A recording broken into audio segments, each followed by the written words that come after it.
16 जनवरी 2025 की वो काली रात चोरी के इरादे से सतगुरु शरण अपार्टमेंट में दाखिल हो और सबसे टॉप वाले फ्लोर पर यानी कमरा में पहुंच जाता है और वो कमरा सैफ अली खान का हो।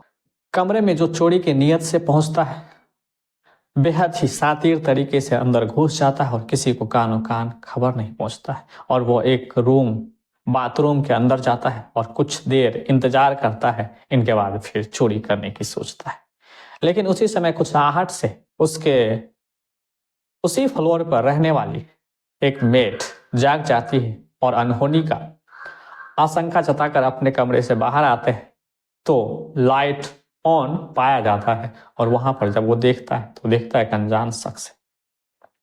फिर उन दोनों का वार्तालाप होता है, बातचीत होता है कि तुम कौन हो, क्यों आए हो। तो कहता है कि मैं इसलिए आया हूं कि मुझे पैसा चाहिए और कितना चाहिए, तो 1 करोड़ चाहिए। फिर जब ये जाग जाता है, अब चोरी का जो होने की संभावना है कम हो जाता है, उन्हें डराता धमकाता है, लेकिन डराते धमकाते के वक्त उनका जो छुरी उनके हाथ पे लग जाता है। अब महिला चीख पुकार मचाती है उससे और बगल के रूम में सोने वाले जो महिलाएं होती है वो जाग जाती है। अब 3 महिलाएं उस फ्लोर पर है और फिर शोर शराबा होते ही ऊपर के फ्लोर में रहने वाले सैफ अली खान नीचे वाले कमरे में दाखिल होता है और जो ही दाखिल होता है तो दिखता है कि यह मंजर काफी भयावह है। एक व्यक्ति हाथ में छुरी लिए पहले 3 महिलाओं से घिरा है, अब एक पुरुष दाखिल हो चुका है यानी सैफ अली खान। फिर अब वो चोर डर के मारे घबरा जाता है। जो चोरी की नीयत से आता है अब वो हत्या करने की सोचता है और किसी तरह अपनी जान बचाकर भागने की सोचता है। फिर वो छुरी निकालता है और एक के बाद एक कई बार उस पुरुष के ऊपर करता है यानी सैफ अली खान के ऊपर करता है। सैफ अली खान के ऊपर टोटल 6 बार करता है, जिसमें से 2 बार बेहद गंभीर तरीके से लगता है, एक गर्दन के ऊपर और दूसरा पीठ की हड्डी रीढ़ के बगल में लग जाता है और रीढ़ के बगल में लगते ही उनकी छुरी भी टूट जाती है और टूटा हुआ हिस्सा शरीर में ही फंस जाता है। फिर चोर जिस रास्ते से आया होता है उसी रास्ते से किसी तरह उस अपार्टमेंट से निकलने में कामयाब हो जाता है। हालांकि सैफ अली खान और उसकी पत्नी करीना कपूर एक सुपरस्टार है, पूरे हिंदुस्तान और देश विदेश के लोग भी जानते हैं। जो ही ये खबर मीडिया में फैलती है चारों तरफ आग की तरफ फैल जाती है और सभी ये जानने में लगा जाता है आखिर किसने और क्यों सैफ अली खान के ऊपर हमला किया और बेहद गंभीर तरीके से वो इसकी स्थिति खराब हो गई। हालांकि वो लीलावती अस्पताल में भर्ती है।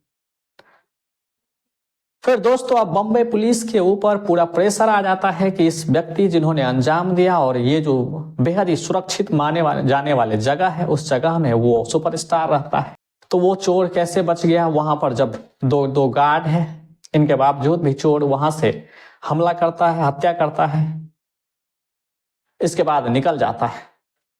तो ये बेहद गंभीर था। तो फिर 35 टीम मुंबई पुलिस के द्वारा बनाया जाता है और अलग अलग टीम अलग अलग एरिया में जो चेहरे सीसीटीवी कैमरे में देखा गया था उसी चेहरे के आधार पर अलग अलग राज्य से 2 व्यक्ति को पुलिस के द्वारा उठा लिया जाता है और देखा जाता है कि उनका चेहरा लगभग अधिकतर हिस्सा उससे मैच करता, मतलब 70 से 80% उस चेहरे से मैच करता है। उन्हें उठा लेता है, लेकिन पूछताछ करने पर यह पता चलता है कि वो ये शख्स नहीं है जो सैफ अली खान के घर में गया था।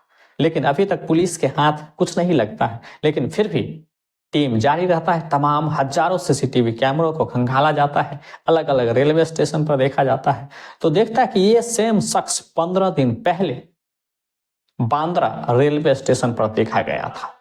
फिर उससे आगे कार्रवाई शुरू करता है कि भाई ये लड़का गया तो गया कहाँ। फिर आगे किसी भी सीसीटीवी कैमरे में उसे नहीं देखा गया था, तो फिर ये मामला आगे नहीं बढ़ती है उसको। फिर फेस रिकॉग्नाइज टेक्निक के द्वारा ही 9 जनवरी 2025 को अंधेरी रेलवे स्टेशन के वो लड़का दिखता है जिसका चेहरा उस सीसीटीवी कैमरे के चेहरे से पूरा यानी 100% मैच कर जाता है। तब पता चलता है कि ये वही शख्स है।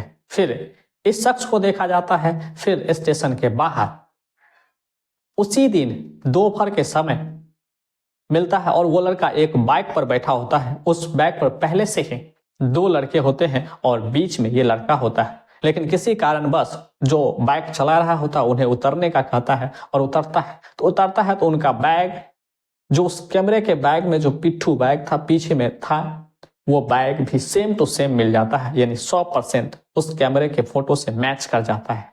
और फिर जब उनके चेहरा को रिकॉग्नाइज किया जाता है तो चेहरा भी 100% मैच कर जाता है। लेकिन उनकी तलाश जारी रहता है, लेकिन वो मिलता नहीं।